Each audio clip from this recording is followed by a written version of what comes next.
Hello friends, data structure के lecture number 16 में आपका स्वागत है। आज के लेक्चर में पिछले लेक्चर में हम लोगों ने लिंक लिस्ट पढ़ा था, उसके पहले हमने स्टैक पढ़ा था। आज डेटा स्ट्रक्चर में हम दोनों को एक साथ समझने की कोशिश करेंगे कि आखिर स्टैक का इम्प्लीमेंटेशन लिंक लिस्ट के थ्रू कैसे होता है। लिंक लिस्ट में हम जानते हैं कि हमारे पास अलग अलग नोड होंगे, node 1, node 2, node 3, node n-1, node n।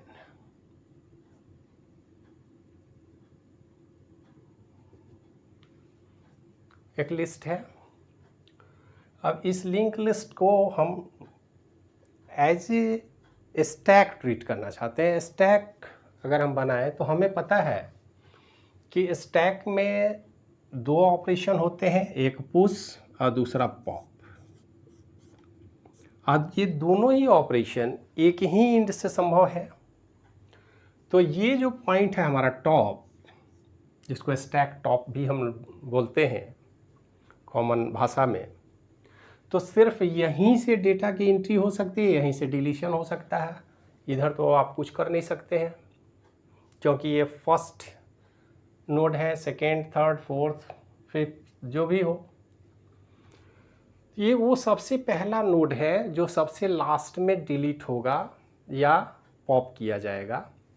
आप जब भी कोई नया एंट्री करनी होगी तो आपको निश्चित रूप से यही एक पाथ है, यहीं पे आप एंट्री कर सकते हैं, और निकालना भी है, डिलीट भी करना तो यहीं से करेंगे। तो जनरली एग्जामिनेशन में आपको एल्गोरिदम लिखने के लिए आता है कि right the algorithm of stack implementation with link list. तो इस बात को ध्यान में रखेंगे, एग्जामिनेशन पॉइंट से ज़्यादा इम्पॉर्टेंट है कि आखिर उसका एल्गोरिदम होता क्या और काम कैसे करता है। तो एक लिस्ट तो ऑलरेडी हमारे पास बना हुआ है। अब कोई पुश ऑपरेशन की हम बात करें, पुश का मतलब आप समझ रहे हैं, insert an element in a given stack. अब सवाल है कि इस स्टैक में हमको इंसर्ट करना है कोई डेटा, करेंगे कहाँ? एक ही साइड से, इसी पोजीशन पर हम इंसर्ट कर सकते हैं। लेकिन ये इम्प्लीमेंटेशन है लिंक लिस्ट का। तो लिंक लिस्ट में हम जानते हैं कि हमें एक नोड बनाने की ज़रूरत होती है, स्ट्रक्ट नोड। इस नोड में हम कोई भी इंट एक वैल्यू करेंगे और एक इंट का पॉइंटर बनाएंगे, नेक्स्ट के नाम से बना लेंगे, next ही रख लें आप। यही हमारा स्ट्रक्चर है नोड का। तो स्वाभाविक है कि कोई भी डेटा इंसर्ट करना होगा तो इतना काम तो हमें करना होगा। अब ये काम जब हम करेंगे तो कैसे करेंगे, उसका एल्गोरिदम क्या होगा? तो देखिए, पुश के केस में स्टेप 1 में allocate memory for new node. पहले हमको मेमोरी की ज़रूरत होगी। मेमोरी की ज़रूरत मतलब एक न्यू नोड क्रिएट करना होगा, नया एक नोड बनाना होगा। जैसे वेरिएबल हम नया क्रिएट करते हैं, वैसे allocate memory for new node as new node. New node के नाम से एक नया नोड बनाएंगे। मान लेते हैं ये हमारा न्यू नोड हो गया। न्यू नोड जब भी बताएंगे तो यहाँ पे वैल्यू होगा और यहाँ पर उसका पॉइंटर होगा। नेक्स्ट ये हम क्रिएट कर लेंगे। Set new node data equal to value, जो भी वैल्यू है, अब इस वैल्यू में जो भी डेटा डालना हो, मान लेते हैं हमने डेटा डाल दिया 9, तो डेटा हमने सेट कर लिया। अब हम कंडीशन लगाएंगे, क्योंकि डेटा रखने से केवल नहीं होगा, अब उस डेटा के को कहीं न कहीं हमारे को इस लिंक में एडजस्ट करना है। तो इफ टॉप बराबर नल, मान लेते हैं टॉप नल है। नल का मतलब क्या हुआ, कोई भी वैल्यू नहीं है इस लिंक लिस्ट में, इस लिस्ट में कोई वैल्यू ही नहीं है। तो अगर ऐसा है तो सेट टॉप बराबर न्यू नोड, टॉप को क्या करेंगे, न्यू नोड को पॉइंट कर देंगे।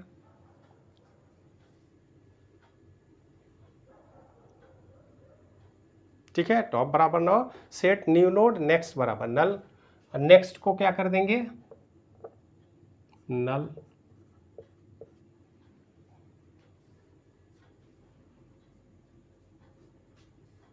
बात समझ में आई, वैल्यू तो हमने पहले डाल दिया था। अगर नल है तो टॉप के वैल्यू को नेक्स्ट में नल डाल देंगे और टॉप को न्यू नोड में कर देंगे। एल्स यदि ऐसा नहीं है तो न्यू नोड के नेक्स्ट में डालेंगे टॉप।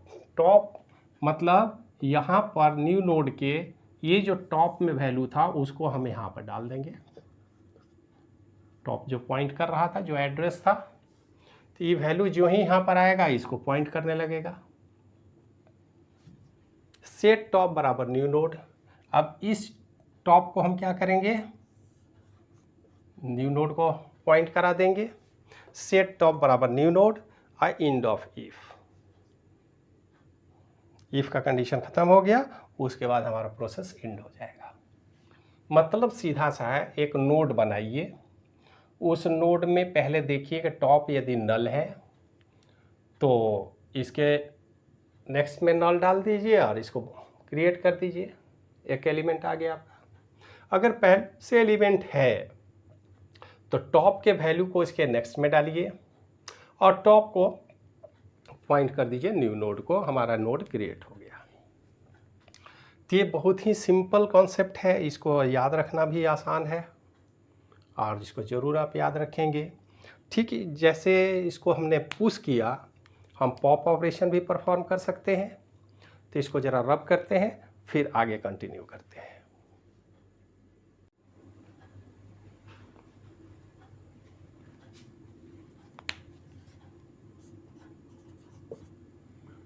अब जरा सा देखें हम algorithm for pop operation. Pop operation का मतलब delete an element from stack.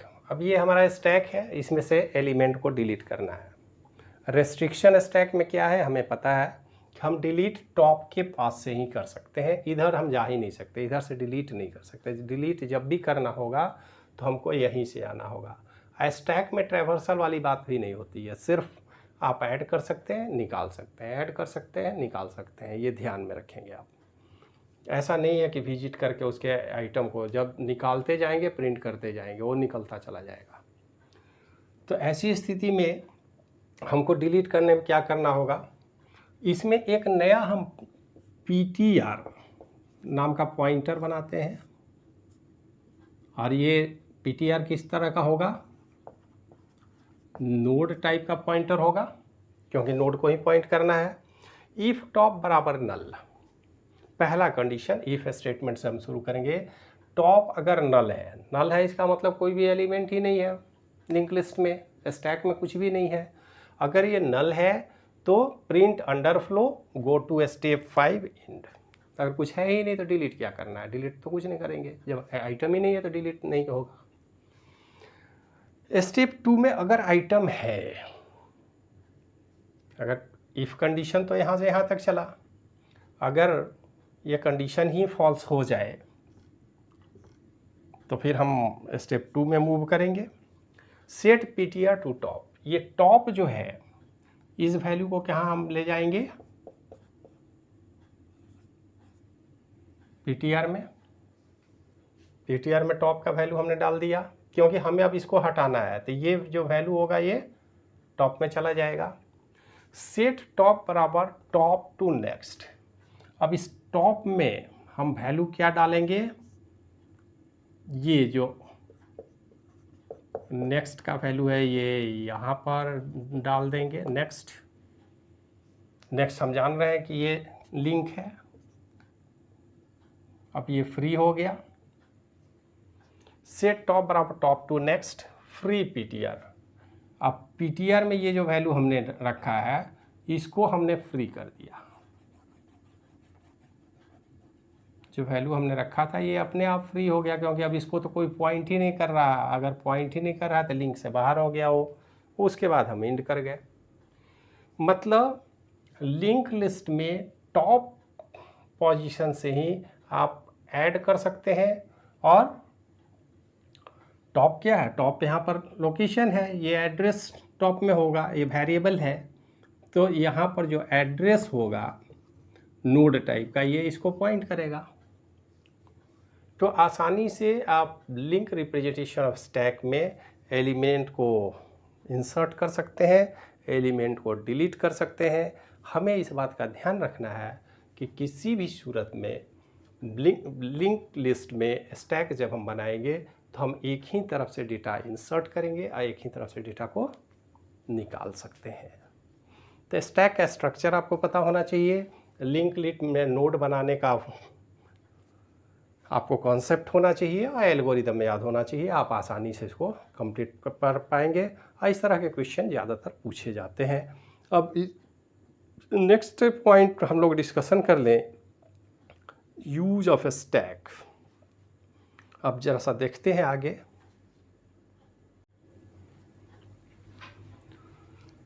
तो वीडियो को आगे बढ़ाते हुए हम लोग डिस्कशन करने जा रहे हैं application of stack. Real life application में अगर हम स्टैक के एप्लीकेशन की बात करें तो एक लिस्ट है हमारे पास, ज़रा सा देख लीजिए।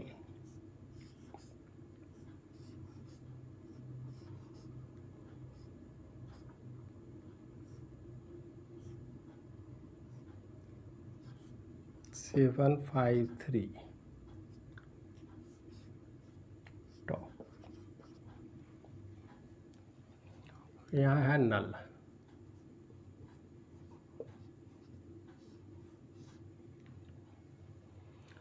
तो अगर किसी भी लिस्ट को, हमारे पास बहुत सा लंबा लिस्ट हो सकता है, अगर लिस्ट को रिवर्स करना है, खास करके सॉर्टिंग में इस तरह की आवश्यकता सबसे अधिक पड़ती है। असेंडिंग ऑर्डर में कर दीजिए।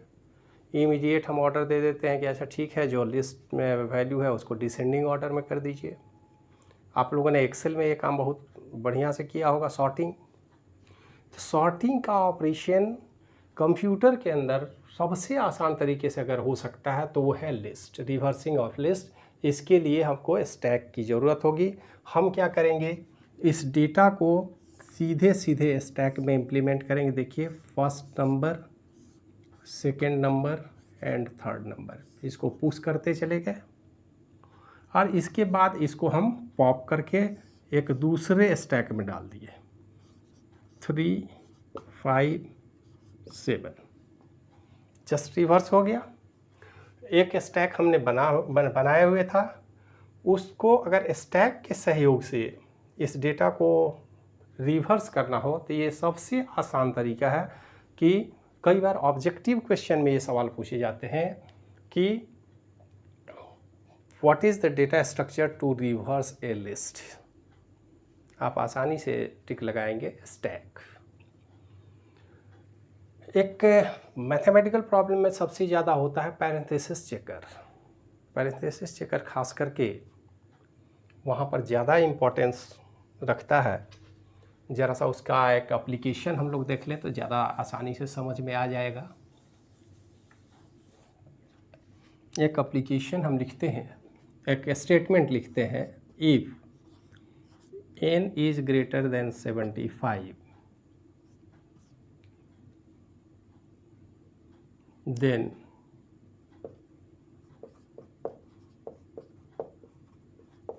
distinction, otherwise if n is greater than 60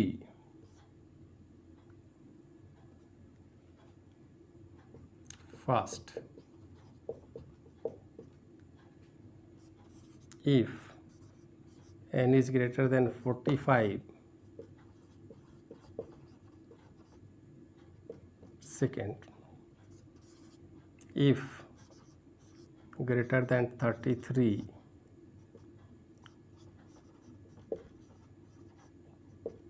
third, otherwise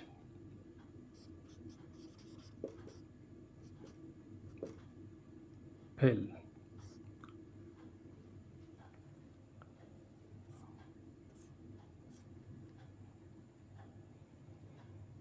अब यहाँ पर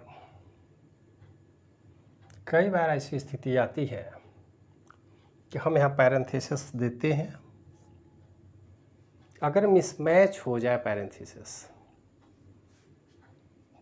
तो ये तो सिंपल, हमने फर्स्ट को क्लोज किया, अगर यहाँ पर एक और हो तो 1 2 3 4, यहाँ पर 4 हमने दिया, अगर यहाँ 4 के बदले 5 दे दें, 3 दे दें,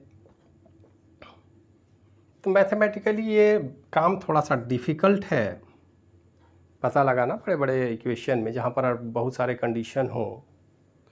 और इस तरह के इफ़ कंडीशन तो बहुत आते हैं मार्केट में। अगर प्रोफेशनल फील्ड में आप जाएंगे तो बहुत सारे शॉपिंग मॉल इस तरह का प्रोविज़न निकालते हैं। अगर 500 रुपये का आप आइटम खरीदते हैं तो 5% देंगे, 2000 का खरीदते हैं तो 10% देंगे, 5000 का खरीदते हैं तो 15% देंगे, 10,000 का खरीदते हैं तो 20% देंगे, 50,000 से ऊपर खरीदेंगे तो आपको 40% डिस्काउंट हम देंगे। अब ये अलग अलग कंडीशन को कहीं ना कहीं हमको इफ़ कंडीशन से फुलफ़िल करना होता है। तो ये जो पैरेंथेसिस हमने लगाया, मशीन के अंदर कैसे टेस्ट किया जाएगा कि आपने सही पैरेंथेसिस लगाया है या नहीं लगाया है। कई बार सी के प्रोग्रामिंग पैरेंथेसिस का प्रॉब्लम आप देखेंगे, वहाँ पर प्रॉब्लम होती है इस तरह के स्टेटमेंट लिखने में। तो कई बार ब्रेसेस लगाने में प्रॉब्लम में फंसते हैं हमको बार बार काउंट करना पड़ता है, एरर आता है, फिर से काउंट करते हैं, उसको ठीक करते हैं। ये काम स्टैक से बड़े आसानी से हो सकता है, क्योंकि एक पैरेंथेसिस हम लगाएंगे, फिर एंट्री करेंगे, फिर लगाएंगे, फिर एंट्री करेंगे, फिर लगाएंगे, फिर एंट्री करेंगे, और एक एक करके जब हम पॉप करेंगे तो लास्ट में हमारे पास कोई भी पैरेंथेसिस बचा हुआ नहीं रहना चाहिए, क्योंकि हम मैच करते जाएंगे एक पैरेंथेसिस के अगेंस्ट एक पैरेंथेसिस को। जब हम कॉल करेंगे तो निश्चित रूप से इसमें अगर 500 पैरेंथेसिस भी लगा हो तो हमें प्रॉब्लम नहीं होगी। हम आसानी से ये काम भी, पैरेंथेसिस चेकर का काम भी स्टैक के थ्रू कर सकते हैं। कितने पैरेंथेसिस लगे हुए हैं, कितना समय लगेगा, ये हमारे लिए मायने रखता है, कंप्यूटर के लिए कोई मायने नहीं रखता है, क्योंकि वो मिलियंस ऑफ इंस्ट्रक्शन पर सेकंड एग्जीक्यूट कर सकता है। आप हजारों पैरेंथेसिस लगा दीजिए, वो एग्जैक्ट काउंट करके बता देगा कि पैरेंथेसिस मैच कर रहा है या मिस मैच हो रहा है। तो पैरेंथेसिस चेकर का काम भी कर सकते हैं। नेक्स्ट है conversion of infix expression to postfix. इस पर डिस्कशन हम आगे करेंगे, इनफिक्स और पोस्ट फिक्स। लेकिन एक छोटी सी बात आप समझ लें ताकि आपका कॉन्सेप्ट बिल्कुल क्लियर हो, समझने में यहाँ कोई दिक्कत नहीं होगी। हम लोग मैथमेटिकल इक्वेशन लिखते हैं a+b मल्टीप्लिकेशन c, यही तरीका है लिखने का। हम लोग का जो मैथमेटिकल एक्सप्रेशन होता है, इस एक्सप्रेशन को हम लोग बोलते हैं इनफिक्स नोटेशन।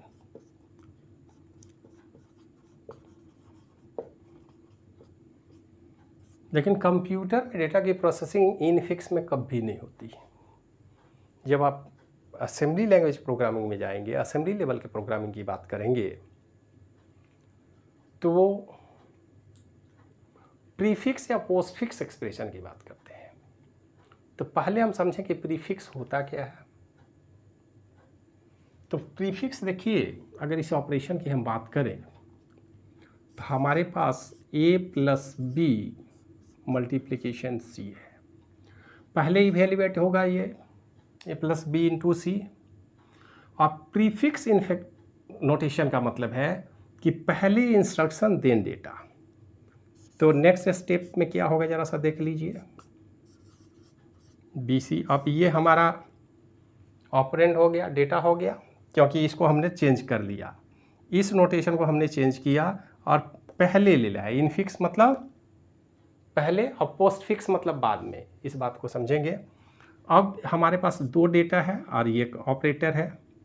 तो अब हम क्या करेंगे, पहले operator then data then data, ये जो रिप्रेजेंटेशन है इसी को हम बोलते हैं इनफिक्स नोटेशन।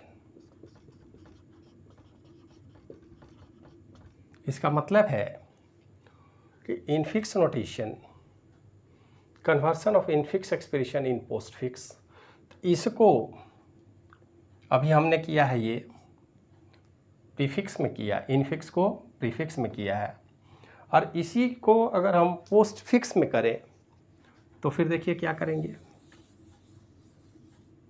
ऑपरेशन तो यही है, और अकॉर्डिंग प्रेसिडेंस इन्हीं को हमको एग्जीक्यूट करना है पहले। इसको अगर पोस्ट फिक्स में करना हो, इन फिक्स नहीं, तो पोस्ट फिक्स में क्या करते हैं, A plus B C star, operator बाद में चला जाएगा। तो यही दो ऑपरेंड थे हमारा, ऑपरेटर को हम बाद में लेके गए। फिर अब हमारे पास ये दो वैल्यू है, ये बचा हुआ ऑपरेटर कन्वर्सन के लिए, तो यहाँ पर हम करेंगे A B C star and plus. तो ये ऑपरेशन क्या हो गया हमारा, पोस्ट फिक्स। हमें पता है कि कोई भी यूजर हाई लेवल में प्रोग्राम करने वाला, वो जो मैथमेटिकल ऑपरेशन परफॉर्म करता आ रहा है बचपन से इनफिक्स नोटेशन में, उसको बोले पोस्ट फिक्स में लिखिए तो उसको प्रॉब्लम होगी। इसलिए आप अगर आसानी से हाई लेवल लैंग्वेज में इनफिक्स नोटेशन में ऑपरेशन के लिए इंस्ट्रक्शन देते हैं तो ये आपकी सुविधा के लिए है।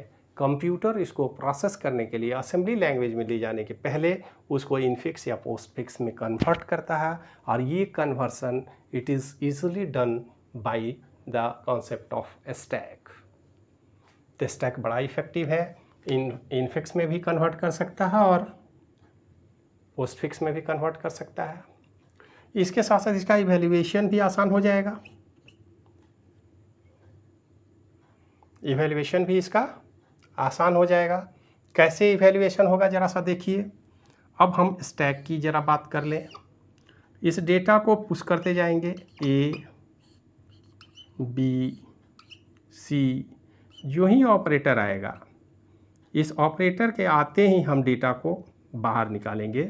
तो डेटा हमारा निकलेगा सी और हम करेंगे बी, इसको इवैल्यूएट करेंगे और सी बी के मल्टीप्लिकेशन को, अब यहाँ से ये निकल गया है, यहाँ पर हम बी इंटू सी का वैल्यू, बी इंटू सी हम लिख रहे हैं लेकिन इसका वैल्यू रखेंगे, और उसके बाद फिर से आगे बढ़ेंगे तो फिर से ऑपरेशन है प्लस, तो यहाँ पर हो जाएगा बी इंटू सी का जो भी वैल्यू होगा वो एक साथ आएगा प्लस ए, तो हमारा रिजल्ट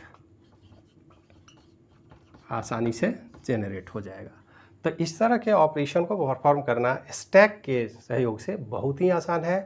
तो इवैल्यूएशन हम दोनों ही, या तो पोस्ट फिक्स का या प्रीफिक्स एक्सप्रेशन में हम कर सकते हैं with the help of stack.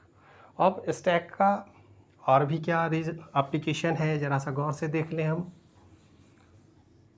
High level language जब प्रोग्राम आप करते हैं तो सबसे ज़्यादा हमको कॉम्प्लेक्स भी लगता है जनरली बच्चों को, वो है रिकर्सिव प्रॉब्लम।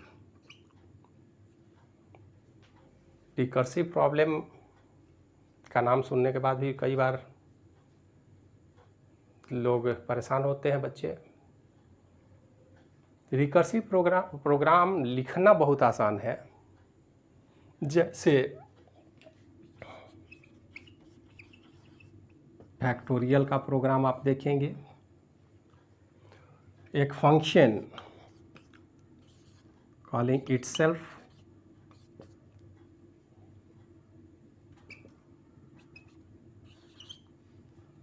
रिकर्सन का मतलब यही होता है, फंक्शन कॉलिंग इटसेल्फ, फंक्शन अपने आप को फिर से कॉल करता है। तो कोई भी फंक्शन अगर बार बार अपने आप को कॉल करे, यही है रिकर्सन। और फैक्टोरियल का जो प्रॉब्लम है ये रिकर्सिव नेचर से बनाया जा सकता है, इटरेटिव मेथड से भी बनाते हैं, आप देखेंगे प्रोग्राम में, बुक में देख लेंगे। तो ये फैक्टोरियल का प्रोग्राम जो है वो रिकर्सिव प्रॉब्लम है।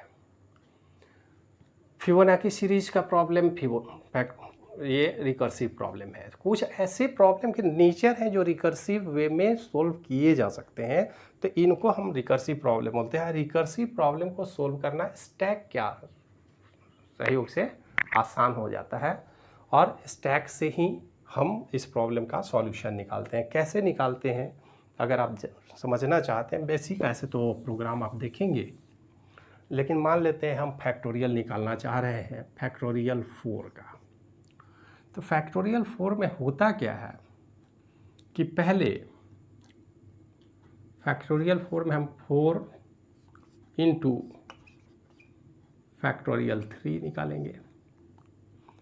फैक्टोरियल 3 क्या होगा, 3 इंटू फैक्टोरियल 2 हो जाएगा, 2 इंटू फैक्टोरियल 1 हो जाएगा, 1 इंटू फैक्टोरियल 0।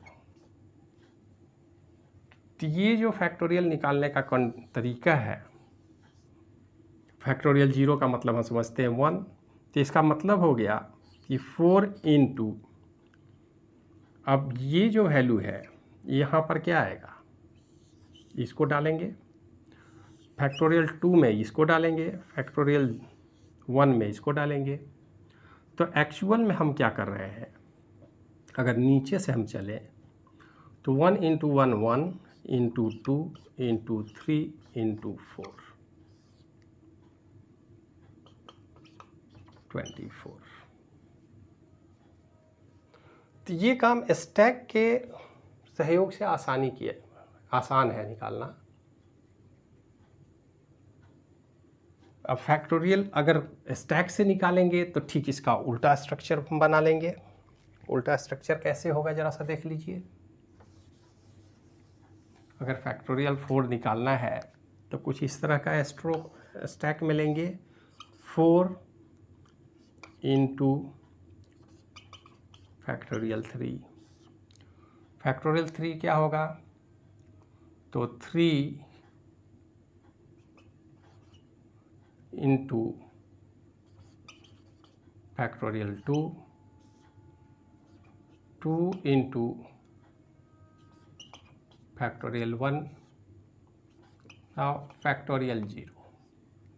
तो 0 बराबर 1 होता है, और 1 इंटू 2 करेंगे तो फैक्टोरियल 2 आएगा, फिर 2 इंटू फैक्टोरियल 3 करेंगे, 3 इंटू फैक्टोरियल 2 करेंगे, मतलब 4 इंटू, आप इसको ऐसे समझे तो ज़्यादा बेटर होगा, 4 इंटू फैक्ट 3, 3 इंटू फैक्ट 2,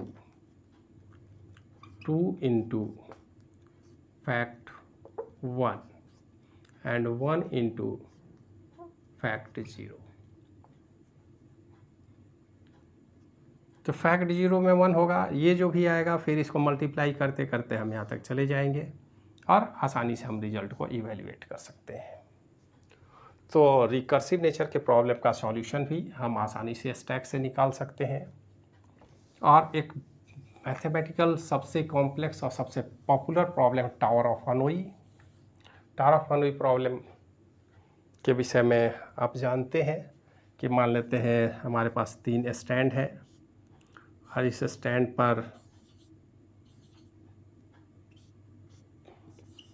ए, बी और सी है।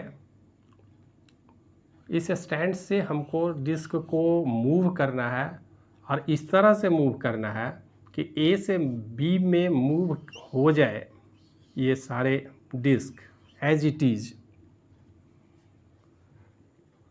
तो ये करना तो आसान है, लेकिन शर्त ये है कि कभी भी बड़े डिस्क के नीचे छोटा डिस्क नहीं आना चाहिए और एक बार में सिर्फ और सिर्फ एक ही डिस्क को आप मूव कर सकते हैं। ये 2 कंडीशन बड़े क्रिटिकल हो जाते हैं कि एक बार में सिर्फ और सिर्फ सिंगल डिस्क का मूवमेंट होगा, एक ही डिस्क आप मूव कर सकते हैं, और दूसरा कभी भी बड़े डिस्क के नीचे छोटा डिस्क नहीं आएगा। ये इनवैलिड मूव है। तो इस तरह से मूव करना है एक एक डिस्क को कि हम आसानी से पूरे डिस्क को यहाँ ले जाएं। ये भी एक रिकर्सिव नेचर का प्रॉब्लम है टावर ऑफ हनोई। इस पर डिस्कशन आगे के लेक्चर में करेंगे हम, लेकिन ये सारे ऑपरेशन आप आसानी से स्टैक के थ्रू परफॉर्म किए जा सकते हैं। कई बार एप्लीकेशन ऑफ स्टैक से संबंधित भी क्वेश्चन पूछे जाते हैं, तो इन सारे एप्लीकेशन को आप याद रखेंगे, ध्यान रखेंगे, ताकि आप आसानी से इसका आंसर कर सकें। इस वीडियो को देखने के लिए धन्यवाद। मिलते हैं अगले लेक्चर में, तब तक के लिए इंतज़ार।